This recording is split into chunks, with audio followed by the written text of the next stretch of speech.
तौलीद चंद सूरतों में जायज़ नहीं है, वो मैं बता देता हूँ ताकि जो जायज़ सूरतें हैं वो खुद बखुद सामने आ जाएंगी। किसी औरत का इस नीयत से हमल रोकना कि खर्चा बढ़ जाएगा, खिलाएंगे कैसे उसको, जैसे कि आजकल अक्सर यही देखा जा रहा है कि बच्चों की स्कूल की फ़ीसें भरनी है या उनका खुराक का खर्चा बढ़ जाएगा, इस नीयत से हमल रोकना हराम है।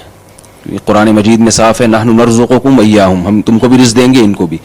और रिज़्क़ का मतलब सिर्फ रोटी नहीं होता, ज़िंदगी गुजारने के जितने ज़रूरी लवाज़िमात हैं वो रिज़्क़ के मफ़हूम में दाखिल हैं।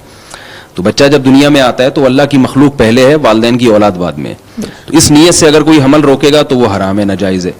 दूसरी सूरत यह है कि बच्चों को आर समझा जाए, जैसे आजकल फैमिली प्लानिंग वालों ने ये मुआशरे में एक इस तरह के जो है ना वो कल्चर को फ़रोग़ दिया है कि जिसके ज़्यादा बच्चे हों वो शर्माता है अपने बच्चों की तादाद बताते हुए।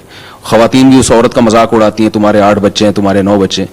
तो जबकि रसूलुल्लाह सल्लल्लाहु अलैहि वसल्लम ने औलाद की कसरत को काबिल फ़ख्र करार दिया। फ़इन्नी उबाही बिकुमुल उमम, फरमाया मैं कसरत पे फ़ख्र करूँगा। तो जो चीज़ काबिल फ़ख्र थी उसको काबिल ज़िल्लत समझना, ये शरीयत का गोया मजाक है। और कुरान मजीद में भी अल्लाह ने पिछली उम्मतों से वादे किए हैं कि तुम अगर नेक अमाल करोगे मैं तुम्हें कसरत से औलाद दूंगा। तो पता चला कि औलाद की कसरत एक फितरी चीज़ है, हमेशा से महमूद और यानी मतलूब समझी जाती है और ये काबिल इज़्ज़त है। इसमें तौहीन महसूस करना गोया शरीयत का मजाक है। तो अगर कोई खातून इस नीयत से हमल रोकती है कि बच्चे ज़्यादा होंगे तो लोग क्या कहेंगे, ये मर्द ये काम करे या यानी बीवी को मजबूर करे, तो इस नीयत से अगर करते हैं तो ये भी नाजायज़ है। तीसरी चीज़ जो आजकल एक बयान की जाती है, बच्चों की तरबियत नहीं होती, लोग कहते हैं बच्चे पालना मुश्किल है।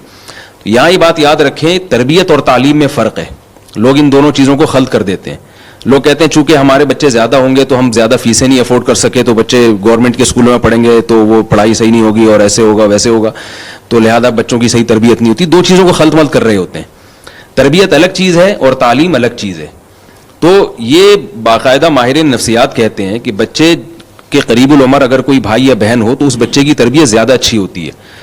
और हज़रत मुफ्ती रशीद अहमद साहब रहमहुल्लाह ताला ने असुल फतावा में बड़ी मजबूत दलाइल दिए हैं इस पर, और ये साबित किया है कि बच्चों को जितनी माँ बाप की ज़रूरत होती है ना, बहन भाइयों की भी उतनी ही ज़रूरत होती है।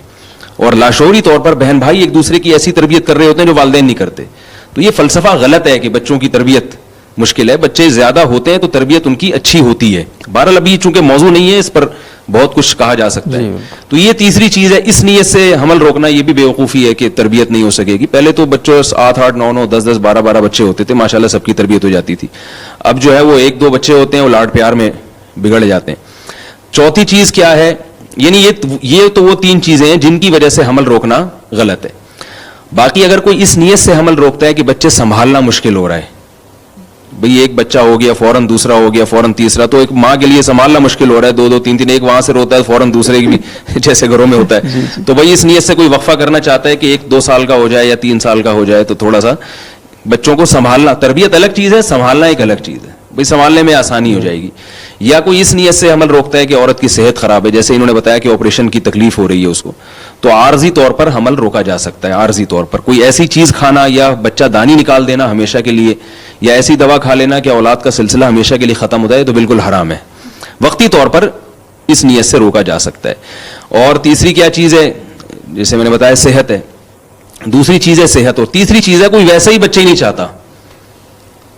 बाप वालिदैन ऐसे उनको औलाद के चाहते ही नहीं है कि हमारे औलाद हो, वैसे ही कोई ये नहीं कि उनको खर्चे का खौफ है, कहते भाई मैं हल्के फुल्के ज़िंदगी गुजारना चाहते हैं, औलाद की टेंशन हम पालना ही नहीं चाहते। तो शरीयत उनको तरगीब देती है कि भाई औलाद पैदा करो, ये बहुत बड़ी बरकत है इसमें। रसूलुल्लाह सल्लल्लाहु अलैहि वसल्लम ने फरमाया तज़व्वजुल वदूद अल वलूद, ऐसी औरत से निकाह करो जिसके ख़ानदान में ज़्यादा बच्चे पैदा होते हों।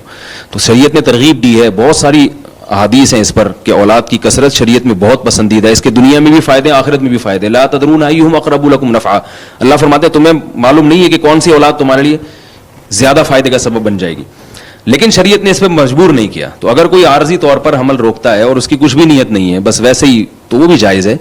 हाँ, बरकत से महरूम होगा मगर इसको गुनाह नहीं कहेंगे। तो अगर सेहत के हवाले से कोई हमल रोकना चाहे तो भी जायज़ है, वैसे ही रोकना चाहे कि भाई मुझे औलाद चाहिए ही नहीं, तो भी जायज़ है। लेकिन ये तमाम तदबीरें आर्जी होंगी। दायमी तदबीर इख्तियार करना, जैसे मर्द नसबंदी कर लेते हैं